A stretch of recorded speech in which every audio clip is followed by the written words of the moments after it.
Aleluia. Paz do Senhor, meus irmãos. Deixe-se assentar, por favor. Tome seu assento. Oh, glória.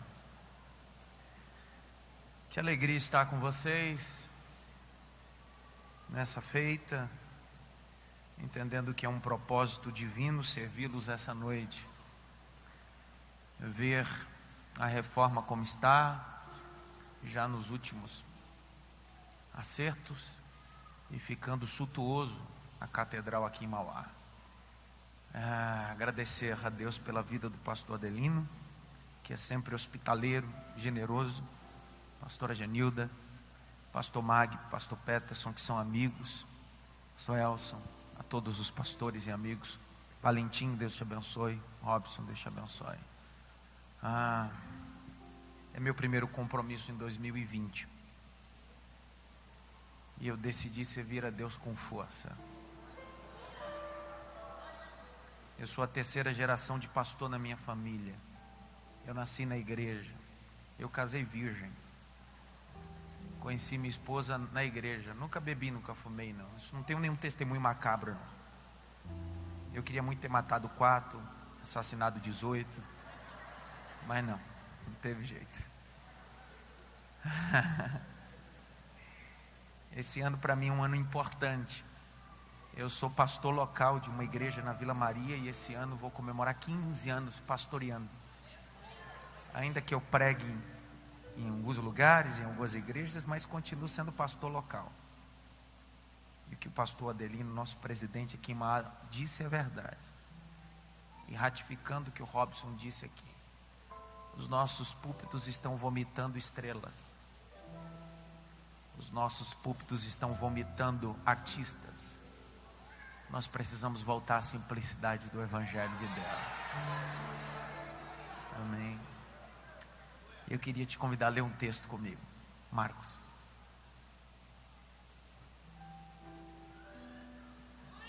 Eu vi uma aleluia. Capítulo de número 6. Eu queria te pedir que depois que eu fizesse a leitura do texto, você não fechasse a Bíblia. Se por acaso você não tem a Bíblia impressa e estiver no smartphone, não há pecado, pode continuar usando. Só enquanto o culto acontece, deixe desativado seu WhatsApp, seu Instagram, seu Facebook, para que nada possa tirar a tua atenção e você possa ouvir a exposição bíblica de Deus. Amém? Capítulo de número 6, verso 45 diz assim: E logo pediu por favor, por obséquio, aos seus discípulos que entrassem no barco. Não é assim? Sim ou não? Sim ou não? Teve uns que disseram sim, outros disseram não. Sim ou não? O que é que está escrito aí? Fez o quê? Então grite bem alto: 2020. Deus não vai pedir, vai me obrigar.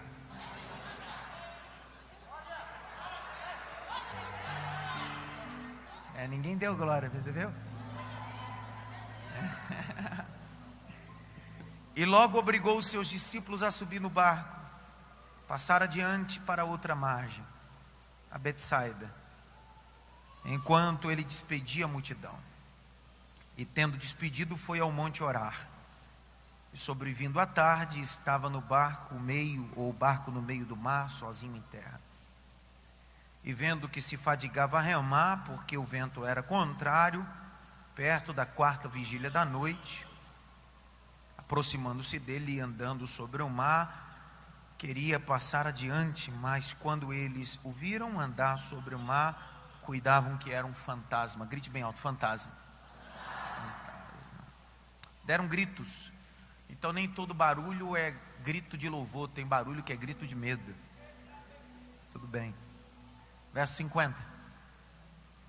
Porque todos viam, perturbavam-se, mas logo falou com ele e disse: tem de bom ânimo, sou eu, não temais. E subindo para o barco para estar com eles, o vento se aquietou e entre si ficaram assombrados e maravilhados. Grite bem alto: maravilhados. Eu quero que você aperte a mão de pelo menos 3, diga para ele assim: eu escolhi um ótimo lugar hoje ao seu lado.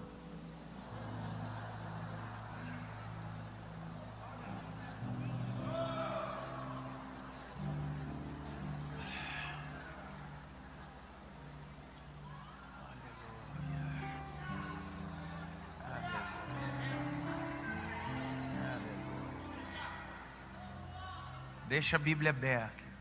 Olhe para cá. Irmãos, estar no templo 12 dias consecutivos não é para qualquer um, não. Tem que ser muito crente. Tem que ter muita fé. Tem que ter muito foco. E se tem uma coisa que a gente tem em pentecostal é foco. Se tem uma coisa que o pentecostal tem é propósito no altar. Caindo chuva ou caindo canivete, ele sabe que o altar é lugar de providência. Durante 12 dias você vai ouvir sermões aqui de todo tipo. Deus vai falar de forma multiforme. Como diz 1 Pedro 4,10, a multiforme graça não é uniforme, é multi. Deus vai usar cada um segundo a sua habilidade. Ontem meu amigo pastor Ângelo Galvão pregou. Hoje sou eu, e quantos outros passarão em cima desse altar? E cada um Deus vai dar uma porção para cada mês. Por que 12 mensagens? Porque como está escrito o último capítulo de Apocalipse. E eis que eu vi no meio da praça uma árvore, a árvore da vida, que gerava 12 frutos, e dando o seu fruto de cada mês. Então significa que cada mensagem representa um mês de providência de Deus nesse ano tão importante. O texto que eu li com vocês é aquele texto que todo mundo já pregou milhões de vezes. Existem textos bíblicos e passagens bíblicas que quando o pregador não ora, não jejua, ele diz bem assim: eu vou pregar isso aqui. Outro dia alguém disse bem assim: quando você não jejuar e não orar, é só pregar sobre o cego de Jericó, é só falar sobre a mulher do fluxo de sangue. São sermões que pregam sozinho. Aí alguém que estava sentado disse assim: todo pregador precisa orar e jejuar para pregar. Eu discordei, eu disse: na verdade ele precisa orar e jejuar sem pregar, porque a pregação não precisa do jejum e da oração dele. É a palavra de Deus, é o poder de Deus. O pregador ora e jejua porque ele precisa se santificar para ser instrumento de Deus. A palavra de Deus não precisa de santificação nem de purificação. Ela é a palavra de Deus revelada. Quantas vezes, quantas canções são interpretadas sobre tempestade? Mas há uma coisa e um detalhe importante de ser compreendido nesse texto. Por isso que eu faço questão que você não feche. Deixa a Bíblia aberta. Seria leviano da nossa parte começar o capítulo 6, verso 40, falando sobre tempestade. É necessário voltar pelo menos 10 versículos. Olha lá o capítulo 6, verso de número 30.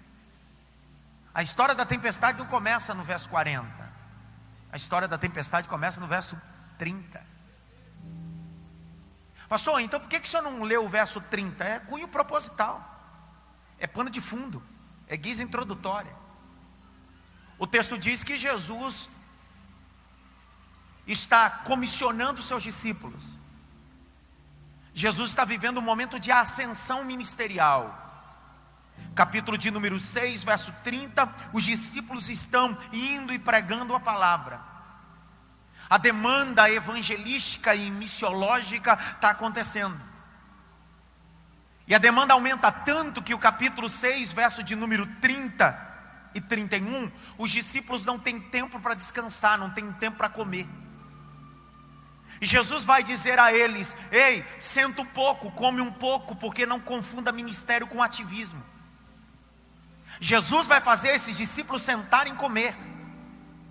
E é engraçado porque eles estão voltando de um momento de apogeu, sucesso. Eles têm curado, têm pregado sobre o reino.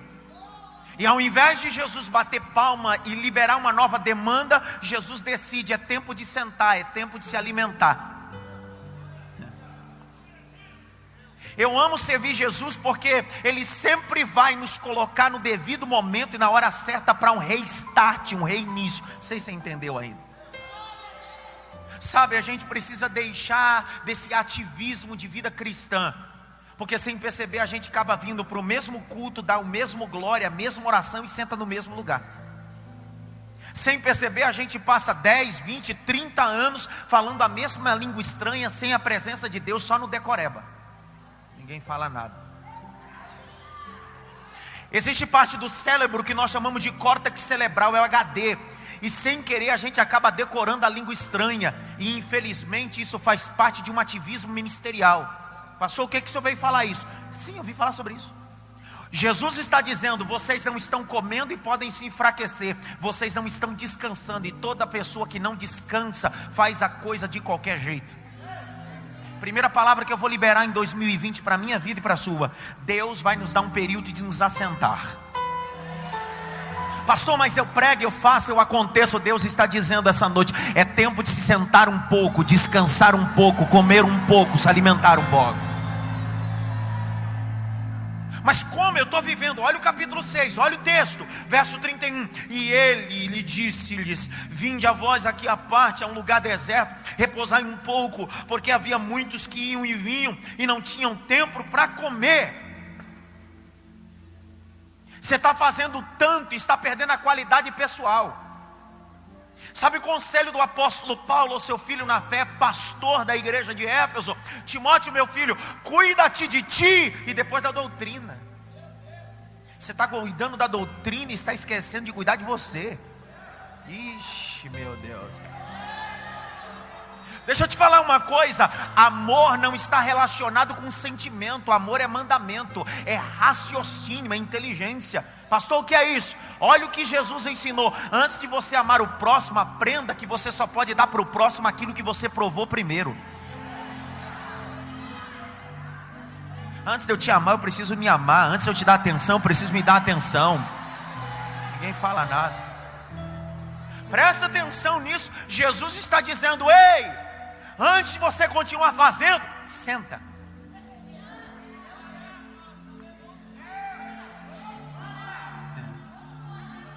Irmão, eu sou pentecostal. Ainda que alguns digam assim: não, ele não é. Eu sou do cala sério, do revaciar. Ainda que não pareça, mas eu sou. Porque na nossa cabeça, pentecostalismo e avivamento está associado só com barulho. Mas eu te falo uma coisa, aí vai te dar vontade de dar glória a Deus. Todos os avivamentos na história nunca aconteceu com a igreja em pé, sempre foi com a igreja sentada. Não. Todos os grandes avivamentos, a igreja nunca esteve em pé, sempre sentada, com o livro aberto, com caneta anotando e o céu se abrindo. Tá bom, eu vou falar um texto para ver se você dá glória a Deus. A Bíblia diz que Jesus está entrando em Naim, uma mãe está saindo com um filho, o filho está deitado morto. Jesus toca no esquife, que é um tábua. O texto diz que o menino não ficou em pé. Primeiro o menino sentou, porque quando eu sento, me dá apetite, eu quero alguma coisa para comer. Me dá alguma coisa para comer. A Bíblia diz em Atos capítulo 2 que quando o Espírito Santo desce no dia de Pentecoste, não tinha ninguém na frente do altar, ninguém em pé. O texto diz: estavam todos sentados no mesmo lugar. O grande avivamento da Rua Azusa não começou na Rua Azusa. O grande avivamento da Rua Azusa não começou com William Seymour de joelho. O grande avivamento da Rua Azusa começou com William Seymour no corredor de um seminário, com Charles Parham dando aula de teologia, e o avivamento dizendo: eu vou te encher, eu vou te encher, eu vou te encher. Deus nos leva para um período de nos assentar, porque Ele quer nos forjar. Enquanto nós enquanto eu não me assento, eu não vivo o segundo start de Deus na minha vida. Segura isso aqui. Fica em pé, meu filho. Você que está bonito, chique. Dá um glória aí, gostoso. Pronto, senta. Eu gosto de gente ligada assim. Fica ligado na mensagem. Isso dá vontade de continuar pregando. Olha o texto. Jesus disse: senta e come. Você sabe por que alguns obreiros crentes, fervorosos, ao longo do tempo vão se esfraquejando? esfriando e caindo, porque ele só quer dar e nunca senta para comer.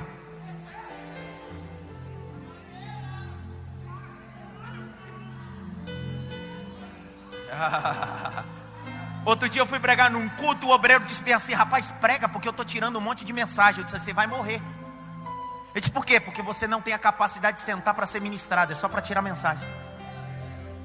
Para de sentar para tirar mensagem, senta para ouvir a mensagem.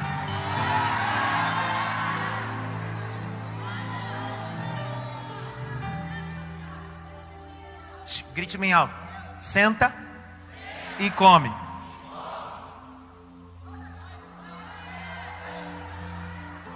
Olha para cá. Eles têm acabado de pregar e falar do reino. Sim ou não? Sim ou não, pessoal? Olha o texto. O texto diz: desses 12, o colérico e sanguíneo, claro que o predominante aí do temperamento dele é o colérico, mas é misto também com o sanguíneo, o Pedrão. Eu imagino Pedro. Como é que pode? A gente acabou de pregar, curar, libertar. Ao invés dele nos dar uma nova demanda ou bater palma, ele manda a gente sentar e comer. Porque a gente está muito ativista, a gente está fazendo demais. Mas enquanto você está sentado e comendo, Deus está projetando algo importante amanhã. Porque enquanto você não sentar e comer, você nunca terá estrutura para aguentar a multidão que você tem que alimentar amanhã. Não pegaram. Ai. Jesus está fazendo eles sentar e comer. Eles não sabem o que vão acontecer amanhã, mas Jesus, sendo Deus encarnado, está dizendo: amanhã eu vou precisar de 12 homens alimentados, descansados, com cesto cheio de pão, para alimentar 5.000 homens, fora mulheres e crianças. Significa que 12 dias você vai passar aqui comendo, descansando um pouquinho, porque este ano você vai distribuir pão, você vai distribuir peixe. Levante as duas mãos, rapaz. Dá um glória para Jesus.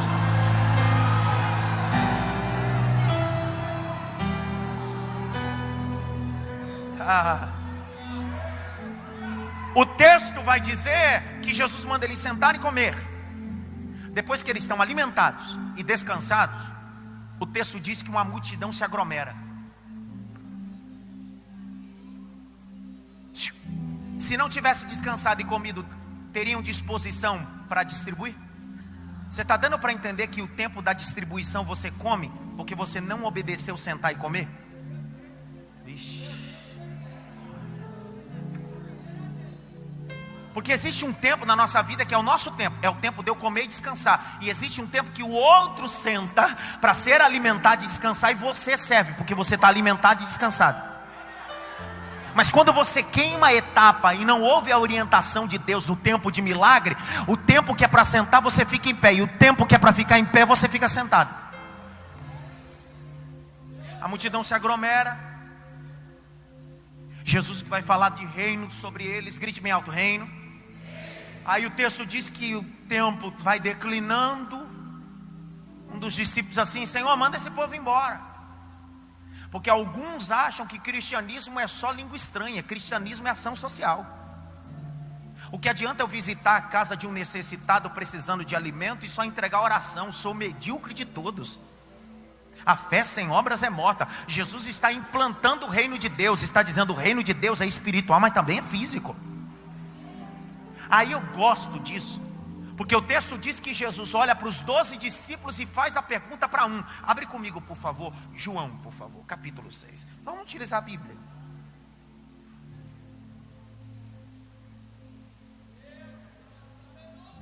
Eu fui pregar em Curitiba 3 noites, na segunda noite o obreiro disse assim: pastor, o senhor prega muito bem, mas o senhor lê muita Bíblia.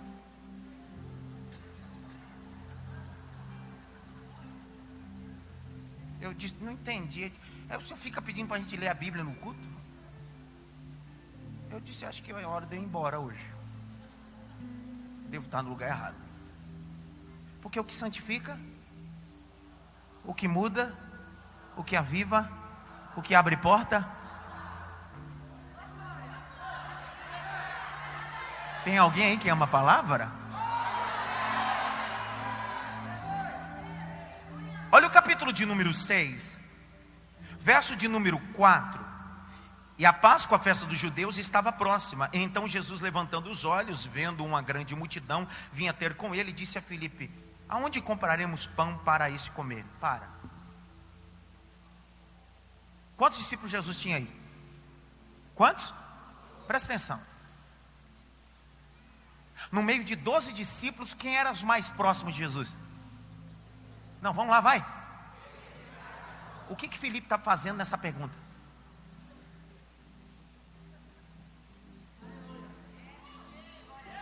Vocês estão comigo ou não? Presta atenção. Ó, Jesus tem 12 discípulos e os mais próximos dele é Pedro, Tiago e João. Por que ele decide perguntar para Filipe uma situação que Filipe não é tão íntimo? A Bíblia não está escrita por acaso. E não existe uma revelação mirabolante, porque às vezes a gente quer inventar aquilo que não está na Bíblia. A revelação é explícita. Jesus está perguntando para Filipe por causa de um propósito. Grite bem alto, propósito. Aonde Jesus está? Abre comigo Lucas. Abre Lucas. Capítulo 9, verso 10.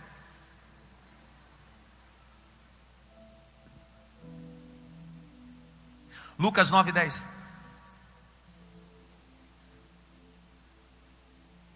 E regressando os apóstolos, contaram-lhe tudo o que tinha feito, e tomando consigo, retirou para um lugar deserto, uma cidade chamada... Eu estou usando todos os textos que falam da mesma multiplicação. Então presta atenção. Jesus está em um local. Como é o nome do local? E nesse ambiente chamado Betsaida, Jesus escolhe um dos 12 e diz: Filipe, o que daremos a esse povo para comer? Abre João capítulo 1 agora. Eu vi um aleluia.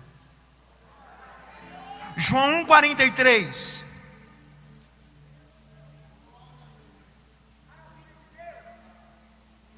E no dia seguinte quis Jesus ir a Galileia, e achou Filipe, e disse-lhe: segue-me. E Filipe era...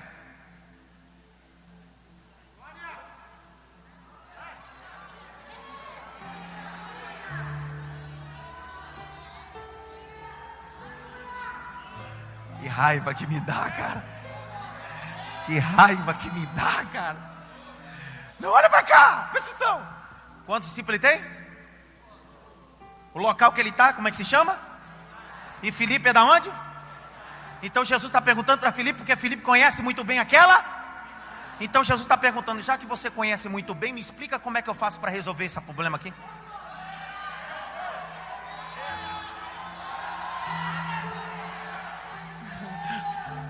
Em 2020, Deus vai te provar num ambiente que você acha que conhece. 2020 Ele vai dentro do ambiente que você diz: aqui eu tenho controle, aqui eu sei o que eu faço.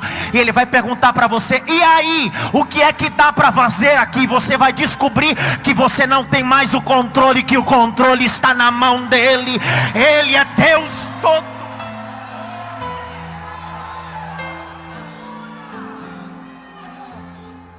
Ó, eu termino.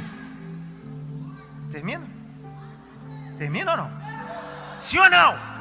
Então olha João 6. Vai de novo. Vai para o texto. Oxê. Como diz o nordestino. Oxê. Capítulo 6. Filipe está no território dele. Sim ou não? Mas Filipe só entende de coisa da terra. Milagre não é da terra. Milagre é do céu. Olha a resposta de Filipe. E Filipe respondendo disse: 200 dinheiro de pão não bastarão. Olha para cá. Ele está falando de denários. Cada denário vale um dia de trabalho. Se você pegar 200 denários, dá 8 meses trabalhado. Filipe está dizendo: para dar de comer a esse povo é um projeto a longo prazo. Na minha perspectiva humana, só daqui 8 meses a gente consegue alimentar todo mundo. Mas Jesus, a perspectiva dele não é a longo prazo, é a curto prazo, é para hoje, é para agora. Não, você não pegou. Levante as suas mãos para o alto, estou liberando essa palavra.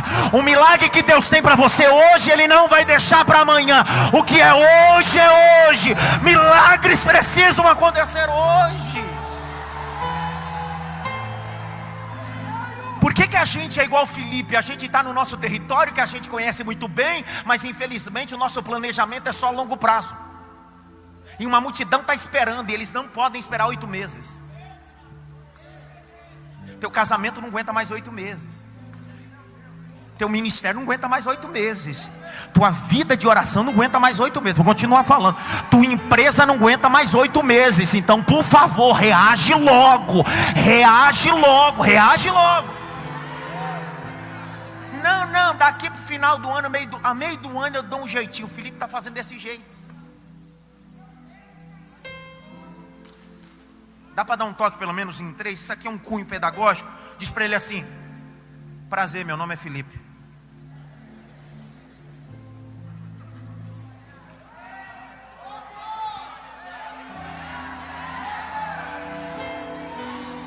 Ó, Jesus é especialista em nos provar num ambiente que a gente acha que conhece.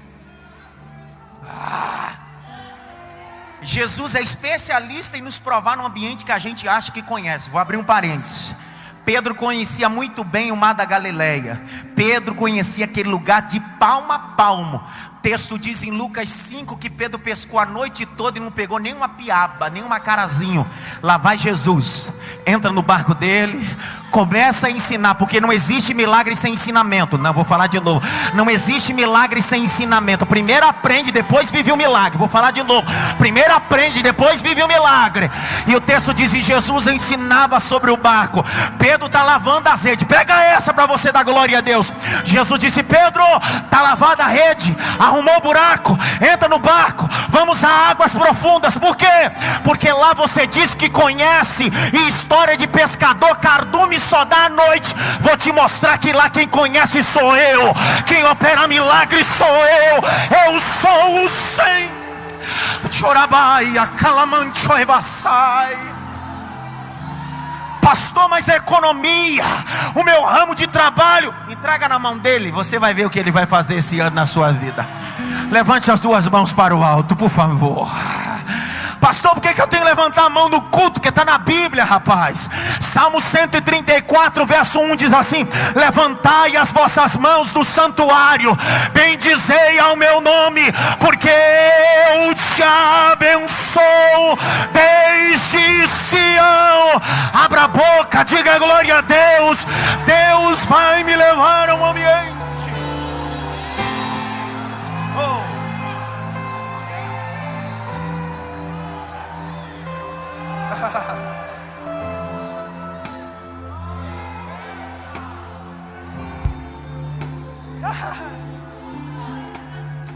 Por que ele não pergunta para Pedro? Porque Pedro não conhece nada ali. Por que ele não pergunta? Não, eu quero Felipe. Felipe diz que conhece, eu quero saber. Vou te provar num ambiente que você diz que conhece, e eu vou te mostrar que você não conhece nada.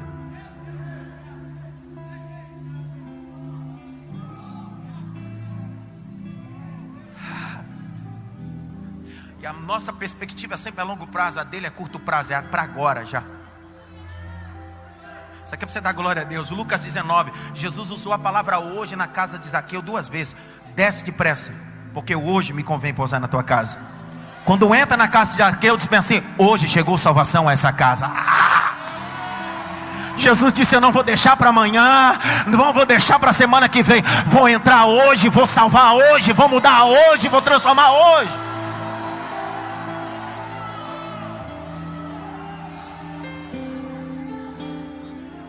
Oh Deus, que presença gloriosa. E não é agora não, é desde o início. É desde o início, a presença de Deus está na casa. Aí Jesus não perguntou nada para André. Jesus não perguntou nada para? Não perguntou nada. Jesus perguntou para quem? Aí lá vem André. André disse: ei, tem solução aqui.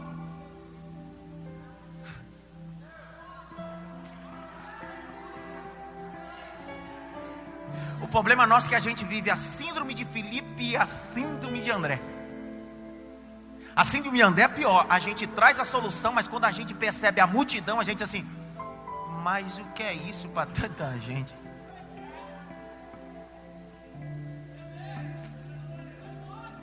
Eu fui ler o texto original no grego koiné, e aí eu entendi André. Eu entendi. Até aquele dia eu criticava André, eu bati em André. André é miserável, André é praga. Você precisa deixar de ser crente, André. Mas se eu tivesse a perspectiva dele culturalmente, eu também teria a mesma sensação. Pergunta por quê? Presta atenção.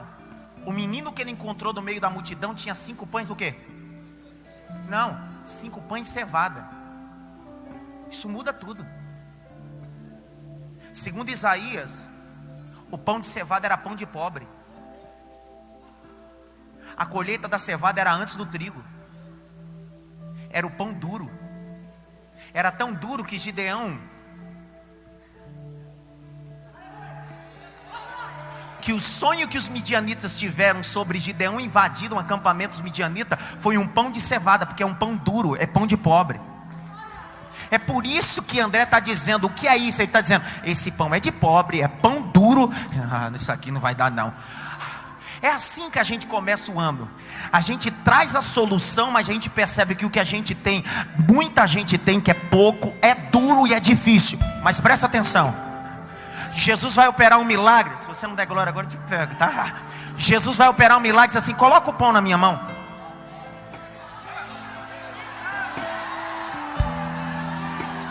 Pergunta por quê, pelo amor de Deus. Ele está dizendo, é duro, mas eu não vou deixar você partir o pão. Deixa que eu parto para você. Deixa que eu parto para você. Deixa que eu parto para você. Existem coisas que são duras e Jesus decidiu. Eu sei que você não vai dar conta dessa situação. Pega essa mensagem. Eu sei que você não vai conseguir resolver. Então só entrega o pão duro na minha mão. Eu dou graça. Parto e o meu nome é glorificar.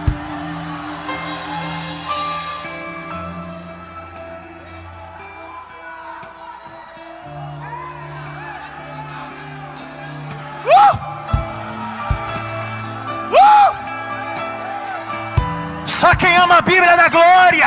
Só quem ama a Bíblia da glória. Só quem ama a Bíblia da glória.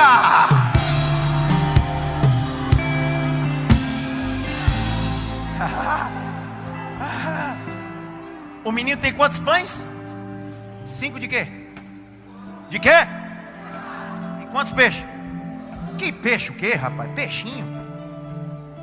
Se você ler Mateus, Marcos, Lucas e João, João é enfático em dizer que aquilo não é peixe. Mateus capítulo 14, ele vai dizer que é peixe. Mateus é pescador por acaso?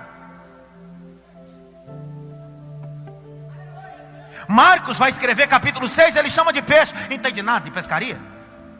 Lucas vai escrever no capítulo 9, vai dizer que é peixe. João disse, eu sou pescador. É só ele que escreve, é peixinho.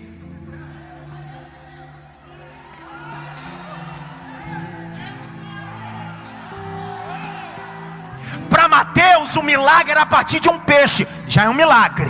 Para Marcos o milagre é a partir de um peixe, já é um milagre. Para Lucas o milagre é a partir de um peixe, já é um milagre. Mas para João ele disse assim, rapaz, o milagre que eu vivi foi maior ainda, foi a partir de um peixinho pequeno. Ele operou milagre a partir de uma coisa pequena. Ah, meu Deus. Ai, meu Deus. Ô irmão, é pão de pobre, pão duro e ainda um peixinho.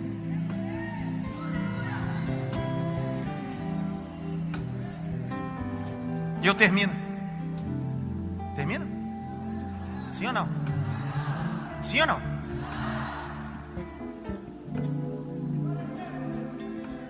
Você sabe por que algumas coisas entra ano e sai ano não muda? Pergunta a mim, por quê? Porque o milagre depende muito mais da minha organização do que a da mão de Deus.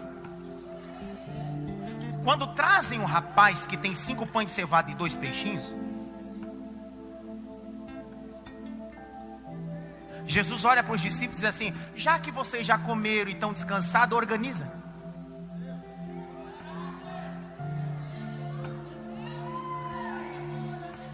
Pergunta bem alto, pastor? Não, só ele, pastor, por que Jesus fez isso? Simples. Ele está ensinando um princípio básico. Depois que você come e descansa, você para de desorganizar e você começa a organizar. Todo obreiro cansado que não se alimenta, aonde ele põe a mão, ele traz bagunça, divisão e contenda. Mas todo obreiro que come e se alimenta, aonde ele põe a mão, ele organiza. Estou liberado. Aonde ele põe a mão, ele organiza. Estou liberado. Aonde Ele põe a mão, Ele organiza, não desorganiza. O texto diz que Jesus olha para os dois e diz assim: organiza aí. Eu também estou. Só falta falar meu nome. Não sei se o seu, mas a mensagem é para mim. Jesus está dizendo: está entendendo porque eu te fiz descansar e comer? Porque depois que você come e está descansado, você para de ir. Aí o texto diz que os dois estão organizando. Aí Jesus diz assim: organiza debaixo de 2 princípios. Quantos princípios? Não, vamos lá, quantos princípios? Jesus disse: primeiro, pede para todo mundo sentar.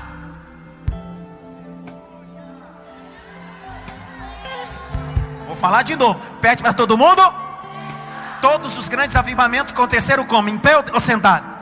Jesus está dizendo: vou operar milagre no meio do avivamento. Está sentado, eu opero milagre. Irmão, quem está sentado está esperando alguém. Quem está sentado está descansando em alguém. Estou liberando essa palavra. Jesus está dizendo: eles podem estar com fome, mas pede para sentar, porque eu continuo sendo o pão vivo que desci do céu. Continuo sendo o pão vivo que desci do céu. Ó. Ele diz assim: sentem todo mundo. Segundo, façam grupos de 50 aí.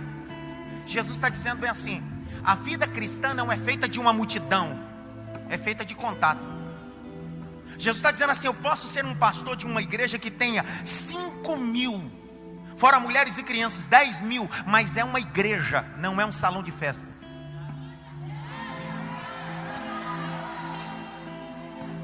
Por isso que na igreja tem grupo de criança, grupo de jovens, grupo de casais. Porque se não tiver departamentos em ações na igreja, a igreja deixa de ser igreja e vira teatro, shopping, cinema. E Deus não quer que você venha para a igreja para não ter vínculo. A realidade do evangelho é que você tenha vínculo com pessoas, relacionamento. Pega na mão de alguém e diz assim: eu preciso ter relacionamento. Eu vi um glória. E eu termino, agora é sério. Depois que todo mundo está sentado de 50 e 50, Jesus diz assim: espera aí. Ele pega, levanta para o céu e faz o quê? Faz o quê? Para que ele dá graça? Precisa? Precisa ou não? Sim ou não? Claro que precisa. Sabe por quê? Porque o maior ensinamento que a gente dá não é quando a gente está falando, é quando a gente está agindo. Porque o que os nossos filhos copiam não é aquilo que a gente fala, é aquilo que a gente faz. Dwight Little Moody, ele tem uma frase célebre, ele diz assim: o poder do evangelho não é quando você fala, o poder do evangelho é quando os seus pés pisam. Dwight Little Moody está dizendo bem assim: se você for mudo, mas se caminhar na presença de Deus, você será uma pregação ambulante. Sabe por que Jesus está levantando o pão duro de pobre e está dando graça? Porque Ele está ensinando um colégio apostólico que a vida cristã não é feita só de fartura.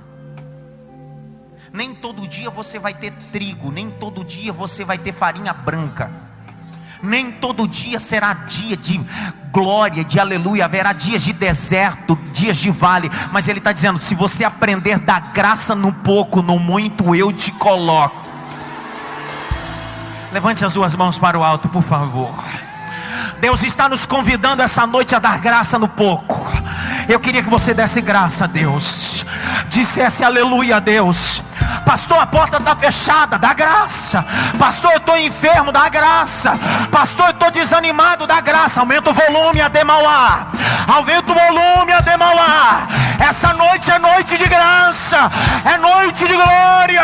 Eu dou graças a Deus.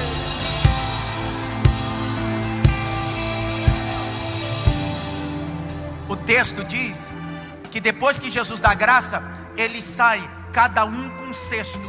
Lá no Nordeste a gente chama de balaio. Balaio. No Nordeste, você sabe onde coloca o balaio? Aonde? Aonde?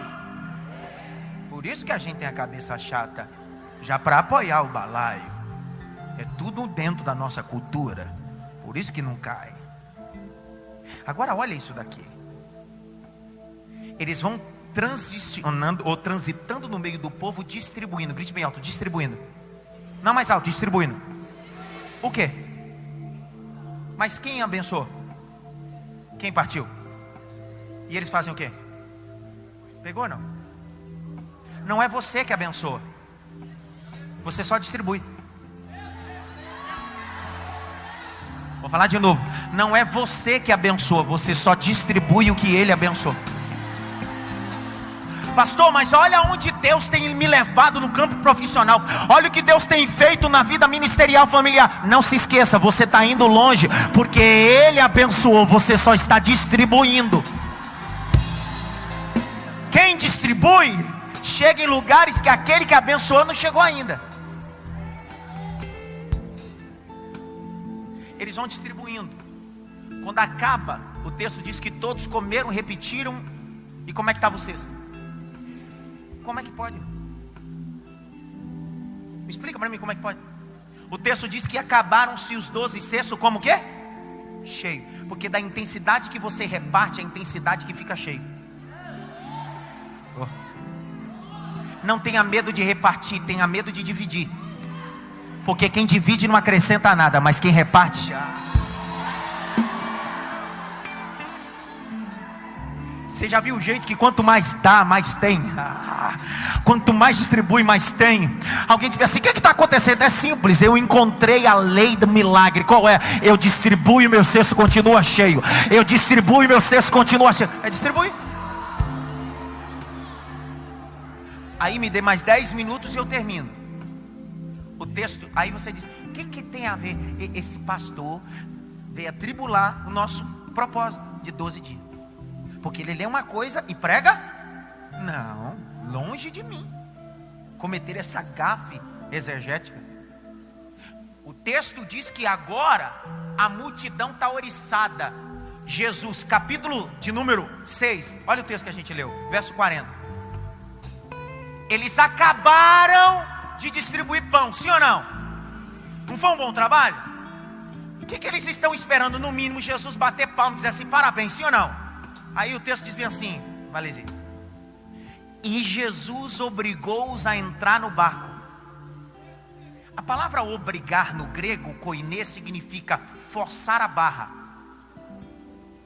Traz a ideia, eu sou pai de 3 crianças, eu não tenho família, tenho tribo. Passou de 3, virou tribo. Tem 4, é nação. 4 já é nação já. A ideia do texto é obrigou, não traz a ideia de bater, de pegar pelo colarinho. Traz a ideia de um pai embravecido quando diz ao seu filho: entra! Cá para nós, irmão, olha para mim dos meus olhos. Eles têm acabado de distribuir pão e peixe para mais de 5.000 pessoas. Ao invés de receber tapinha nas costas, parabéns, um like, uma foto do lado do presidente,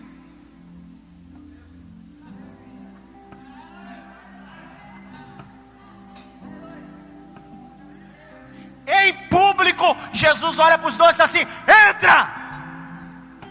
Eu imagino Pedro dizendo: ele está louco, como é que pode? Entra! Eu imagino os 12 entrando. Entra logo, senão o bicho vai pegar.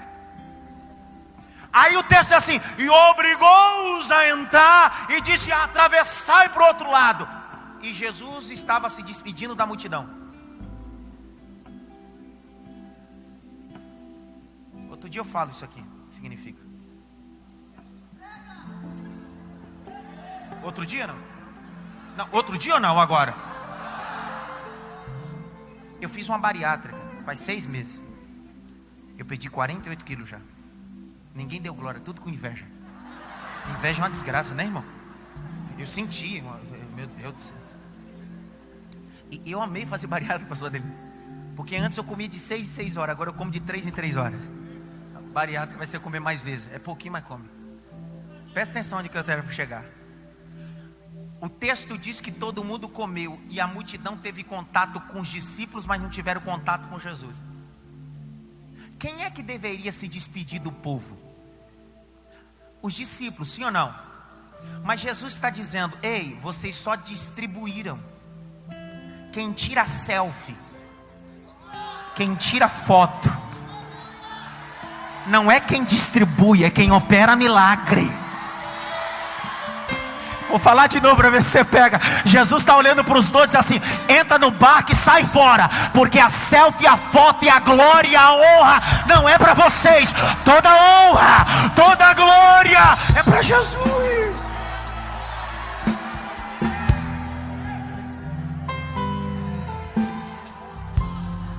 Ó, Jesus tirando o céu. E Pedro, Pedro remando. Eu imagino Pedro remando e olhando. Olha, miserável. Porque a gente acha que só porque a gente distribuiu, a gente acha. Pegou ou não? 2020, Deus vai nos colocar no nosso devido lugar. Você não faz milagre, você distribui milagre. Não, mas se não fosse eu nesse departamento, nessa congregação, nessa igreja, não ia. Para de graça, rapaz. Se não fosse você, Deus salvava uma prostituta, colocava no teu lugar. A obra é dele, a honra é dele, o louvor é dele. Levante as suas mãos, diga glória. Jesus é o centro.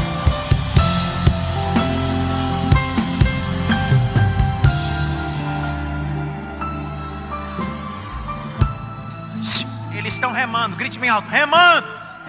Não, fala alto, vai, remando. Aí enquanto eles remam, Jesus tirou selfie com todo mundo. Aí Jesus subiu para um monte para orar.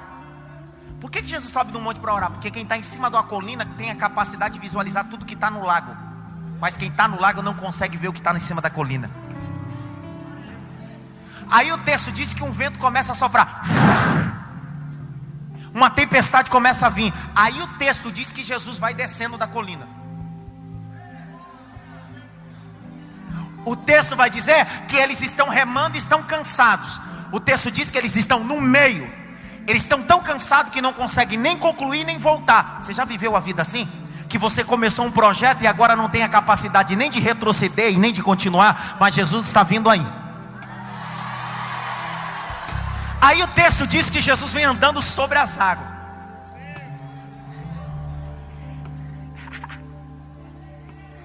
O texto diz que os caras estão tão cansados, tão apavorados, que o texto diz que esse assim, é um fantasma. Ô irmão, está na tempestade, ainda é um fantasma, é muita prova num dia só. Aí o texto diz, e eles assombrados, o texto dá a entender que eles estão tão com medo que eles vão se jogar. Aí Jesus dá um grito assim, calma.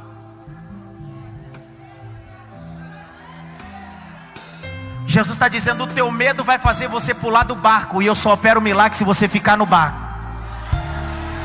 O teu medo vai fazer você sair da onde não é para sair. Então não importa a tempestade, fica dentro do barco, fica dentro do barco, fica dentro do barco. Olha o texto. O texto diz que Jesus gritou e disse assim, tem bom ânimo, sou eu. Grite bem alto, sou eu. E eu terminei a mensagem aqui. Aonde, pastor? Quando Jesus disse sou eu, é uma expressão aramaica, não é hebraica. É a mesma expressão que está em Êxodo 3,14. Arrié e axé arrié. Eu sou aquilo que você precisar que eu seja. Jesus está usando o atributo divino. E ele está dizendo, essa tempestade não foi o diabo que fez. Essa tempestade não é comum e nem climática. Essa tempestade sou eu.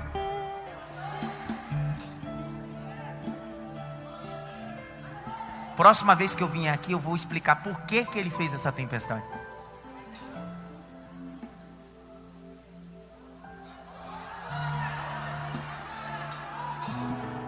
Próximo. Agora. E se eu não falar? Teve irmão que dizia, a gente lixa. Se eu te... Você vai... Não vai crer. Não vai crer. Quem é que ficou distribuindo os pães? E Jesus ficou como? Sentado, sim ou não? Você acredita que enquanto os discípulos estão distribuindo pão e peixe, Jesus está sentado e está olhando para o coração deles? Quando acaba a operação foi linda, mas Jesus disse, a operação das mãos foi linda, mas o coração não. Aí Jesus disse assim: já que você não aprendeu no ambiente do milagre da multiplicação, vou te levar para o ambiente da tempestade, porque lá vou amolecer seu coração. Você sabe por que nós, eu, você, vivemos em 2019 tempestades, e é possível vivermos 2020? Porque enquanto você faz, é no trabalho, é na faculdade, é na igreja, todo mundo olha e diz: olha que belo trabalho. As pessoas julgam a operação, Deus está julgando a intenção. Porque Lúcifer foi lançado do céu não por causa da operação, mas por causa da intenção. Dizia no seu coração. E essa noite Deus não está olhando o teu talento, Deus está olhando o teu coração. Abre lá, Marcos, abre Marcos logo. Capítulo 6. Minha mensagem é pastoral. Versos 51 e 52, olha o texto aí, olha aí, e eu terminei agora. E subiu para o barco para estar com eles, e o vento se aquietou, e entre si ficaram muito assombrados e maravilhados. 52, olha o motivo da tempestade: pois não tinham compreendido o milagre dos pães, antes os seus corações estavam o quê?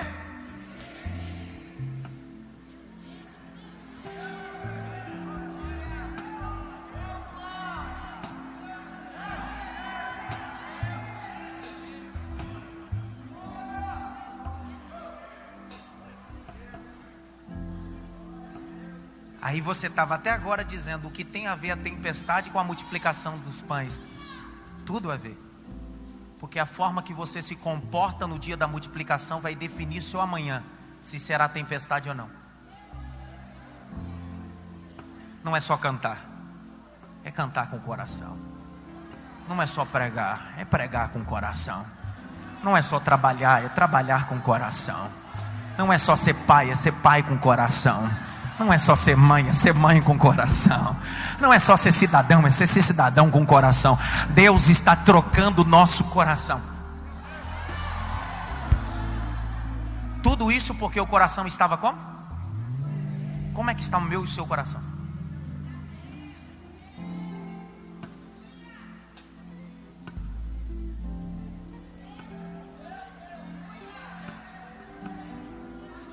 Posso falar uma loucura para terminar, sim ou não? Ó, a ciência não veio para discordar da Bíblia, a ciência veio para concordar com a Bíblia. Pergunta por quê? A ideia de coração fala de um transplante cardiológico. Quem já fez transplante de coração sabe do que eu estou falando. Olha o que diz em Ezequiel 36, 26: e colocarei em vós o coração de carne, e tirarei o coração de pedra. Olha a regra, não é tirar o de pedra e colocar o de carne. Olha a regra, é colocar o de carne e tirar o de pedra. Por 1 minuto tem 2 corações na mesma caixa torácica.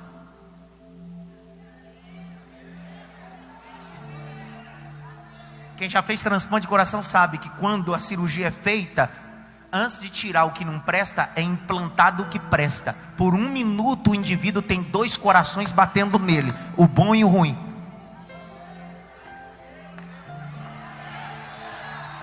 Ezequiel 36, 26, Deus está dizendo bem assim: eu estou fazendo um transplante, parece que está tudo do mesmo jeito, mas eu estou instalando um novo, e daqui a pouquinho vou tirar o velho, e vai ficar só um novo.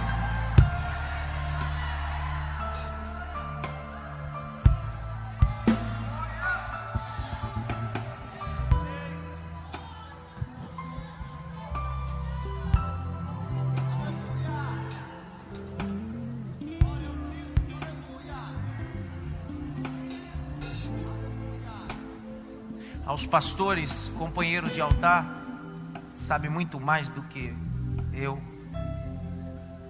Por que depois de um período de milagre, ao invés de nós vivemos outro milagre, nós vivemos tempestade? Porque Deus está olhando o coração dizendo: eu não quero só que você faça, eu quero que você faça de todo o teu coração, de toda a tua alma, de todo o teu entendimento. Me dê liberdade de finalizar esse sermão diferente de todos. Por isso que eu disse que é multiforme, não uniforme. A porção que Deus me deu é a porção que Deus me deu. E hoje eu vim repartir com vocês esse ensinamento. Eu sei que a gente está vivendo 12 dias de puro avivamento, poder, mas esse também faz parte do poder e do avivamento.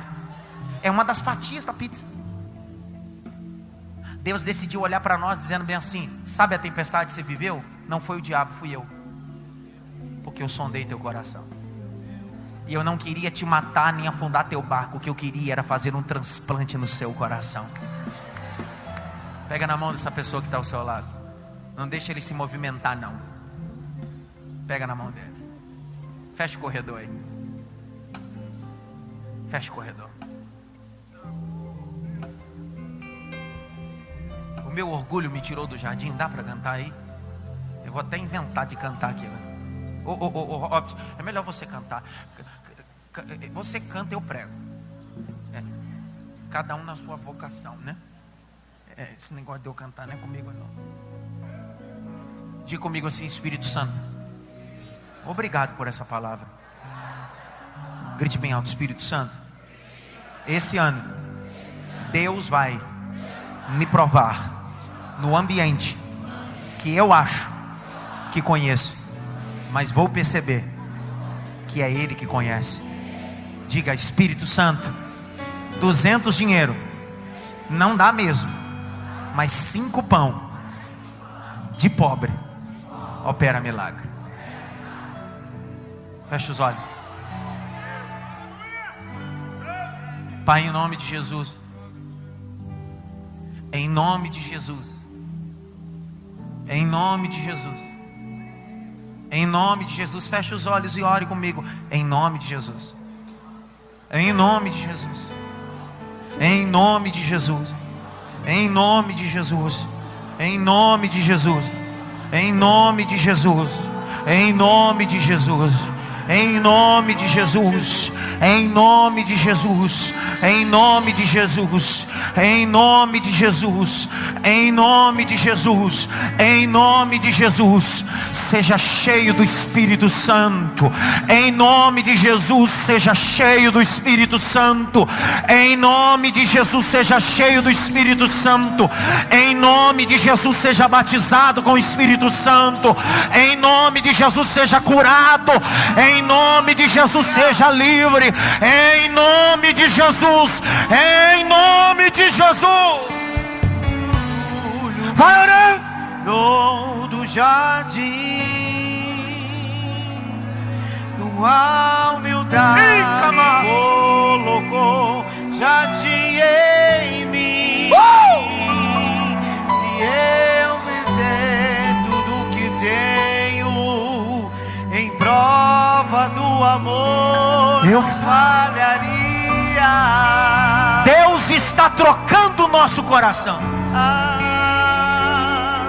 Pois o amor não se compra, nem se merece. O amor não de graça o recebe. Eu quero conhecer Jesus. Eu quero conhecer Jesus. Eu quero conhecer Jesus. Eu quero conhecer Jesus.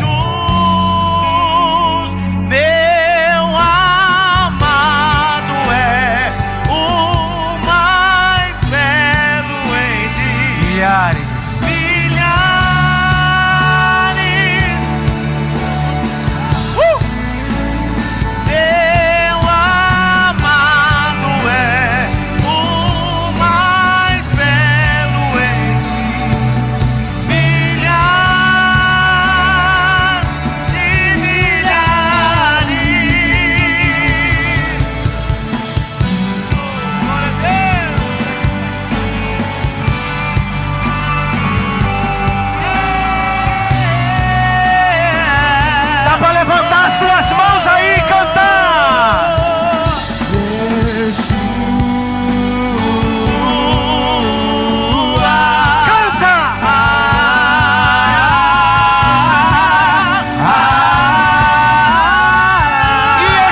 Deus te abençoe. Deus te abençoe. Ó, meu avô foi pastor por mais de 40 anos. Morreu o ano passado, aos 98 anos de idade. Ele fazia uma oração por mim, que é oração profética. Que Deus faça os teus pés ligeiros como a costa, que sua mente seja ungida, que o seu coração seja protegido. Essa é a minha oração que eu faço por você em 2020. Deus faça os teus pés ligeiros como a costa. Deus te dê uma mente brilhante, um coração protegido debaixo da graça. Deus abençoe vocês. Antes de eu entregar, acho que do lado direito, esquerdo, eu não sei onde está, lá tem 5 livros meus que podem abençoar a sua casa. Livro para casais, para jovem, para ministério, para obreiro, livros teológicos. Cada um é 20, 2 é 40, 3 é 60, 4 é 80, 5 é 50.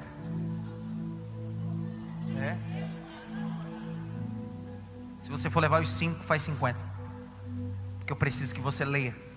Nós seremos a geração pentecostal, mas uma geração que lê. Diga glória a Deus. Pastor Adelino, muito obrigado. Vamos receber o pastor presidente aplaudindo Jesus. Glória a Deus.